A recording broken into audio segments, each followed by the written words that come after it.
लेकिन जो इतिहास में पहले कभी नहीं हुआ था, मोदी जी की कृपा से उनके स्वघोषित अमृतकाल में वो दिन भी देश ने देख लिया। रुपया 80 के पार चला गया $1 के मुकाबले।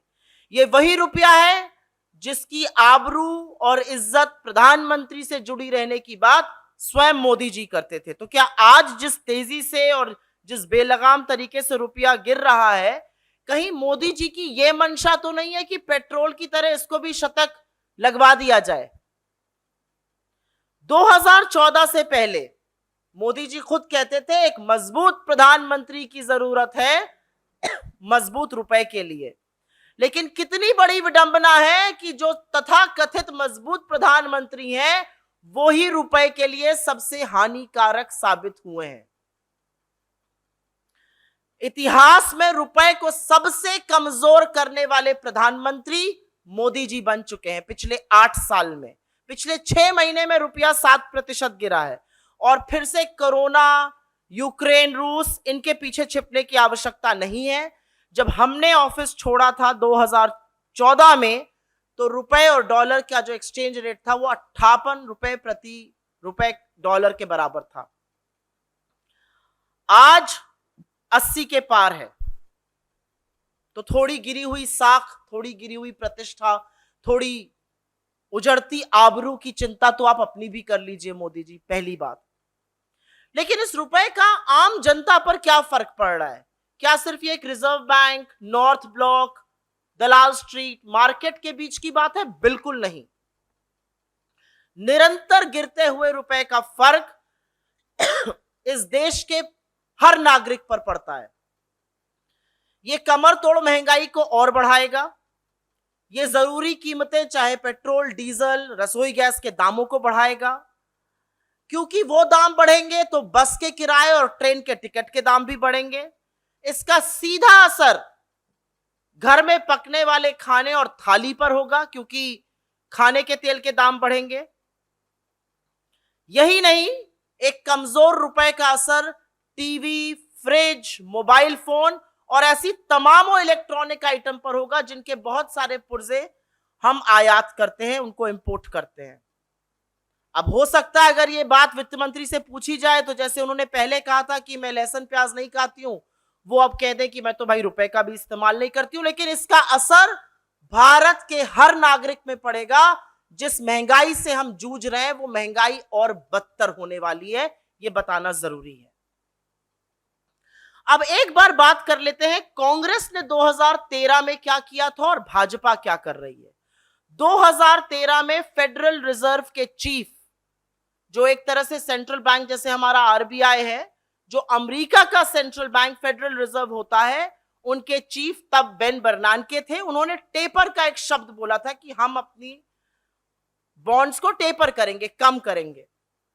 उसके चलते रुपया टूटा था, 15% गिरा था रुपया मार्च से अगस्त 2013 के बीच में।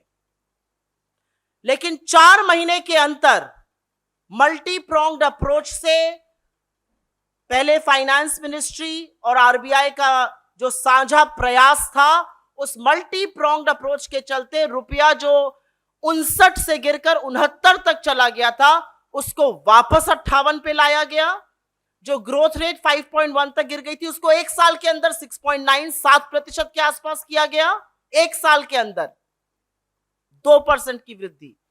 और जो फॉरेन निवेशक, जो विदेशी निवेशक करीब $12 बिलियन लेकर देश छोड़ गए थे, $35 बिलियन विदेशी निवेश उसी साल में वापस लाया गया। तो 15% गिरे हुए रुपए को वापस लाया गया, ग्रोथ को वापस लाया गया और विदेशी निवेश को वापस लाया गया। तो आज ये जो ज्ञाता, ये जो ज्ञानी 80 रुपए पार होने पर अंतरराष्ट्रीय कारणों की, अंतरराष्ट्रीय बाजार की दलील दे रहे हैं, ये अंतरराष्ट्रीय कारण 2013 में और भी भयावह थे। लेकिन एक समझदारी दिखाते हुए, सूझबूझ के साथ, आरबीआई गवर्नर तब रघुराम राजन थे, यूपीए की सरकार थी, वित्त मंत्री चिदम्बरम जी थे, प्रधानमंत्री मनमोहन सिंह जी थे, यूपीए की चेयरपर्सन सोनिया गांधी जी की अध्यक्षता में उस रुपए को संभाला गया। और जब हमने आपको बागडोर इस देश की दी तो 58 रुपए प्रति डॉलर पर रुपया था जो आज 80 पार हो गया है। 22 रुपया गिरना तो सच में गिरी हुई प्रतिष्ठा और गिरी हुई आबरू है। पर ऐसा क्यों हो रहा है? क्या आरबीआई कुछ नहीं कर रही है? कर रहे हैं। जनवरी के इस साल से अभी तक 40 बिलियन डॉलर के ऊपर आरबीआई ने मार्केट में लगाया है कि रुपया डिफेंड हो सके। उसके बाद भी रुपए क्यों गिर रहा है? क्योंकि निवेशकों को इस सरकार की नीति में, इस सरकार के कानून में, इस सरकार की अर्थव्यवस्था को चलाने की क्षमता में रत्ती भर भी यकीन नहीं है और इसलिए पैसा देश से बाहर जा रहा है। और एक बात साफ है कि जो लोग, खुद प्रधानमंत्री जी को आपने यहां पे सुना, वो तो खैर लाल आंखें भी दिखाने की बात करते थे, अब आंखें मूंद लेते हैं। जो रुपए की बढ़ चढ़ के बात करते थे, जो रुपए को मजबूत बनाने की बात करते थे, उनके तमामों वो चाटुकार, सिनेमा जगत के तमामों लोग जिनको रुपए की बड़ी चिंता थी, आज बिल्कुल चुप हैं। पर इस सुई पटक सन्नाटे से तो काम बनेगा नहीं। रुपए के बारे में कुछ करना पड़ेगा और यह स्वीकारना पड़ेगा कि रुपए के गिरने का कारण बेलगाम महंगाई और एक ध्वस्त अर्थव्यवस्था है। कभी किसी के पीछे, कभी किसी के पीछे छुपना बंद करना पड़ेगा।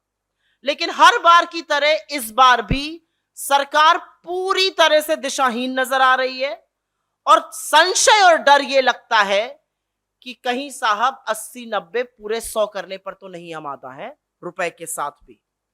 और अंत में अपनी बात यही कह के खत्म करेंगे कि रुपए के लिए मोदी जी आप हानिकारक हैं।